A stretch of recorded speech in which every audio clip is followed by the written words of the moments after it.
Shalom, shalom peuple de Dieu, shalom à tous ceux qui m'écoutent. Je vous salue tous de partout où vous êtes. Que la grâce et la bonté de Dieu soient avec vous. Et que le Dieu d'Abraham, le Dieu d'Isaac, le Dieu de Jacob puisse vous couvrir. Merci pour tous ceux qui sont en train de m'écouter et celui qui me donne l'occasion et l'opportunité de parler avec lui à pareille heure. Message à l'élo, on a vraiment trop dans l'ingala puisque ça concerne une communauté. Mais Torobanda Kolimbisana puisque les langues nationales, mais dans la 4 langues nationales, alors nous avons utilisé mon nom, ceux qui parlent anglais, mais tous les anglais, ceux qui parlent français, tous les un peu ligne de langue nationale, mais ceux qui parlent en lingala, peut-être 3 provinces, trois groupes linguistiques, les grands groupes, peut-être la langue nationale, donc des fois, mais nous avons grâce quand même. Éternel, permet que ce message que je vais parler à ton peuple puisse leur arriver et qu'il bénisse quelqu'un. Fais que je disparaisse et que tu apparaisses. Fais que tout de toi soit vu et que rien de moi ne soit vu. Je me rabaisse et je t'élève. Je te bénis et je sors de la présence des hommes. Je t'élève que toi tu sois en présence. Jésus, élève-toi encore. Apprends-moi encore à bénir et à élever ton nom. Je te bénis puisque je savais que cette parole est à toi. Et je sais qu'avant de te bénir, Seigneur, tu as été béni. Je m'humilie et je me rabaisse au nom de Jésus. Amen. Bien-aimés dans le Seigneur, les lois nazolinga nasolana bato. Moi, est-ce que ça prophétie, ça prophétie, mais juste en passant, je vais peut-être souligner quelque chose. Il y a 2 ou 3 jours, quand on a checké un message à Soukawana, il y a quelqu'un na RDC. Le mercredi à semaine donc avant d'acheter un message nzamba sola inanga na kombo moko Ishiboshet. Et ça des hommes de Dieu à qui moi je dis ça. Même si nzamba lobisi nga langage moko na so banga yango. Ishiboshet nzamba lobisi ngai, j'en ai parlé même à certaines personnes. Écoute, je me rappelle que motumoko lobby na États-Unis a partagé ngai vidéo moko lobby. Papa Biloko je vois un autre homme de Dieu en train de parler de ça. À Tindelinga, j'ai réalisé qu'il l'a aussi touché, à toucher qui peut naître bibliquement, Ishiboshet, il y a une différence entre Ishiboshet et Mephibosheth. Mephibosheth, azalaki, moana, ou azalaki, perclus de pied, Bible lobby azali na paralysé na makolo, mais Ishiboshet azali moana ya Saoul, et que Ishiboshet elingi koloba le fils de la honte, moana ya Soni. Et Ishiboshet na kati ya livre ya Samuel, Ishiboshet azali oyo roi, oyo landa ayaki après Saoul, oyo ba ancien, ou bien de généraux ya Saoul ba tchaki. Et seulement na kati ya Bible, Ishiboshet, et l'obami que Ishiboshet a salara 2 ans en pouvoir. Et ce qui nous a dit c'est une Ishiboshet, mais na tuna ki nata on a zo na mosala na nzambe bongo na lobi na ye 2 ans ya calendrier owana. Est-ce que ça peut 2 ans ya calendrier na biso to yebite? Est-ce que ça 2 ans ya calendrier oyo to utilizaka to yebite? Puisque 2 ans ya nzambe ezana kati makambo ebele. Alors wanande loko na solinga na lobela te et loko na solinga na lobela ezali la question on mutunyo so bituna puisque question wana batu bakomi kotuna batu bazotuna mwa mingi et papa yo za mosala na nzambe ozosola na nzambe bla bla bla bibo na ya biso nyoso na ezate kinga na sola na nzambe biso nyoso sola na nzambe nzamba se revela na mutu alingi tango alingi na oloba lisuni ko nyoso tozo sala guerre prophétie mais ezat temps prophétique on nzamba permettre pour la nation na biso. Et que ce qui nous va permettre temps prophétique pour la nation à Bisso, tous allons vraiment ékenge makasi puisque à un certain moment en Israël nous avons vendu à Kimia. À un certain moment nous avons vendu à Kimia et nous avons dit que le prophète Bazala qui était tout, mais seulement nous avons décidé à vendre à Kimia. Et que temps prophétique au Tozomo na lelo, il faut tout komara. Le rôle à Joël à lobby c'est une prophétie qui va vers son terme. Grave là, écrit là sur des tables. Ma table n'a pas le deuxième item na biso. C'est milito comment to gravé pour to se rappeler là. Un jour mutu moko alobaka nzamba tambola mutu moko alobaka buena. Puisque vous me rappelez, il y a plus de 10 ans, parce que le Kabila a pouvoir, mais tout le monde a le long.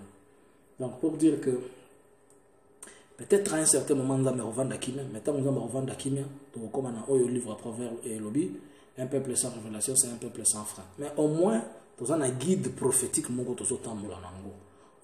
boussole. Mais la question la plus importante, les lois sont bilo kwango koma mokolo nini mutu wango akoya tangu nini mutu wango aza nani. La question wana ezo sala impatience bakata batu mususu lelo bazo ndimela lisusu basala nzambe te po tomonaki na biso nyonso basala nzambe tosalaki o tokokaki kosala oza ko remettre kemo na nzambe te toza kosala peut-être Mammon qui est les démons qui gèrent le système financier,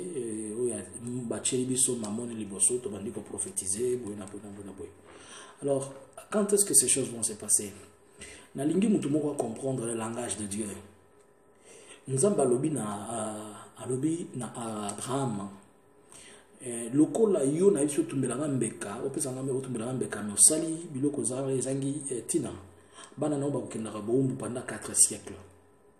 Mais na 4 siècles wana nde na kobimisaka bango bakoya na terre promise. Wana promesse ya Nzambe apesa Abraham. Na biso nyonso toyebi que eye kosala que 40 ans avant promesse wana Pharaon moko amona ke bana Israël bazokola mingi surtout mibali aye kokanisa ke bako ya kozwa bokonzi na bango puisque Bible lobi que Égypte ba Égypte na kati ya Égypte ba Israël bazako vanda na place bengami Goshen. Les alliés mboka moko na kati ya Égypte les aki séparés. Nde place Joseph asengaka ba installer bango. Alors bakoma yibana na bango mibali basi na bango bakoma kobota mingi bana mibali. Nde tango Pharaon wana yekopesa ordre Ramsès moko yekopesa ordre baloba babomaka bana mibali nyonso bazobotama pona ko empêcher progression na bango. Koboma bana mibali lelo epana biso zali koboma mutu nyonso oyo aza na initiative oyo aza na makanisi oyo aza ya Nzambe soko za neloko ya Nzambe ifo baboma yo ifo ba étouffer yo baluka koma ba kosela o makambo baluka koma ba salir yo ba pesa yo mbongo polo barate nini. Mais Bible le dit que les sages femmes là ils étaient avertis par Dieu basimba bana basi ba israélien te malgré que bango bazaki ba égyptien mais Nzambe avertir bango lobi bosimba ka batu wana te ya mona na yebisa mutu moko soki mona batu nyonso basumuki soki mona rapo yo kenda na église ofungola ka Bible ofuka maka et que organiza kaka ke yondo yebi Nzambe ozomi tromper pour na batu mususu ba yebi Nzambe koleka yo ba Nzambe pas sur bango malgré que bazaba païen.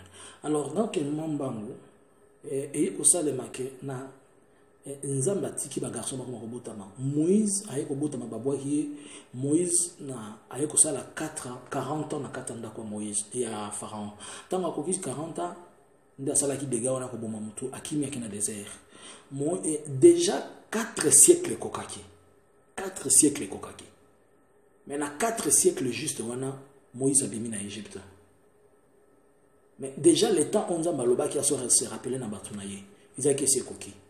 Mais mutu oyo Nzambe fallait à utiliser azalaki nanu abotami azalaki ndeko botama Nzamba tiaki nanu à apprendre la maison de Pharaon ndenge nezalaka mais ezalaki na ye leçon moko la leçon spirituelle Nzamba eko retirer ye amemi na désert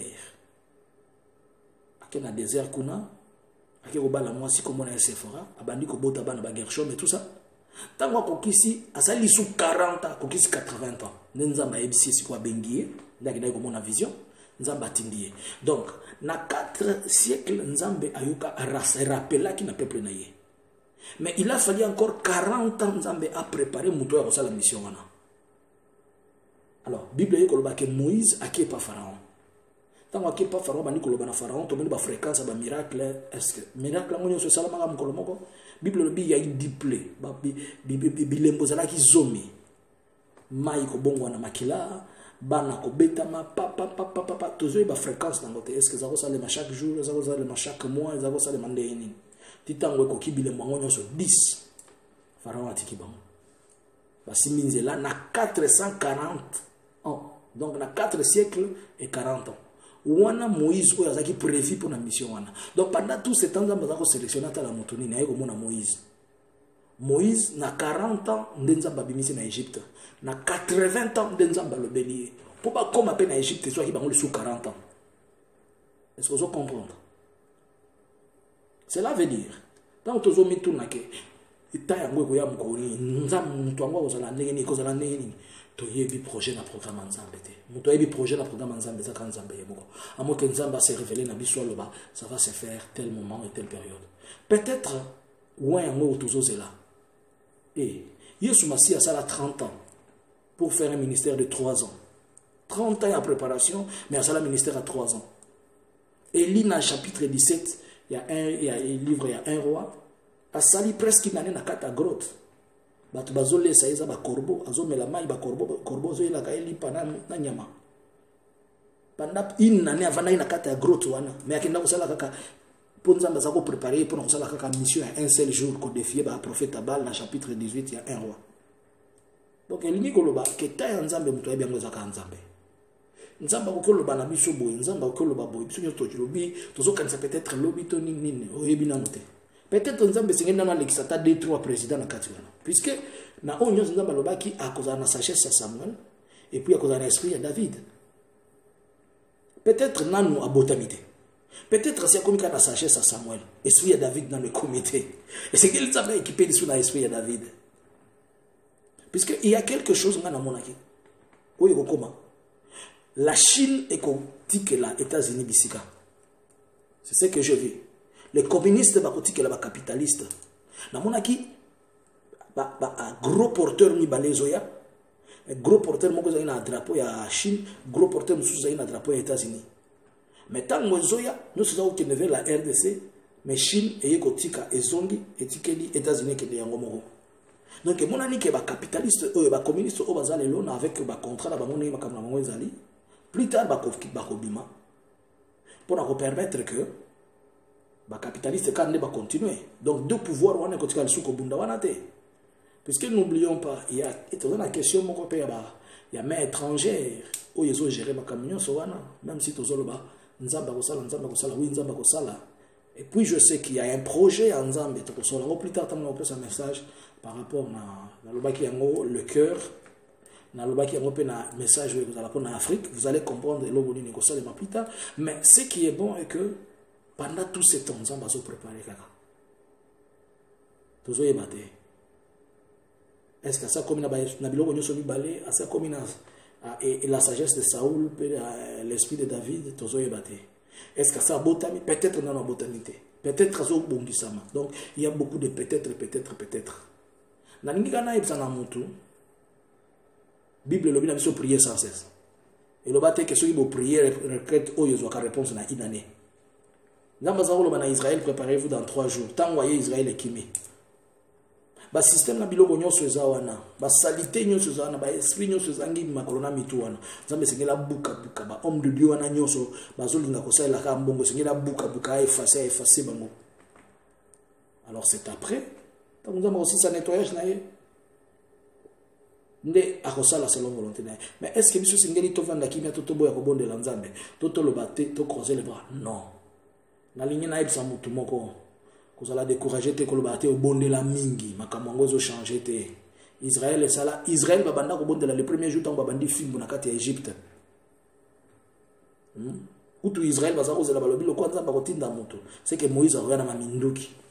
Na asi tant ba kokisa 4 siècles balobi boto sto komi près. Ba komi kotinda bana ba ba la formation ya kisoda po bazo se prêter pour na koya komona komanza ba kobondela bango menzamba tindika mutu moko na fimbu. Les voix de Dieu, ce ne sont pas les voix des hommes. Que Dieu te bénisse. Merci na mutunyo so oyalanda ki vidéo oyo soko ici partager na muninga. Merci na bilonyo so bondima ko s'abonner na site na chaîne ngai. Na vraiment na remercier bino mingi bo continuer ko partager pour mutumo wa pambwama. C'était moi votre serviteur et votre frère Jean-Luc Kamani. Que Dieu vous bénisse. Na lingi bino makasi koleka. Na besoin mabondeli na bino. Nzamba lola apambola mutumo ko. Ciao. Je vous aime trop. Bisous. Bye.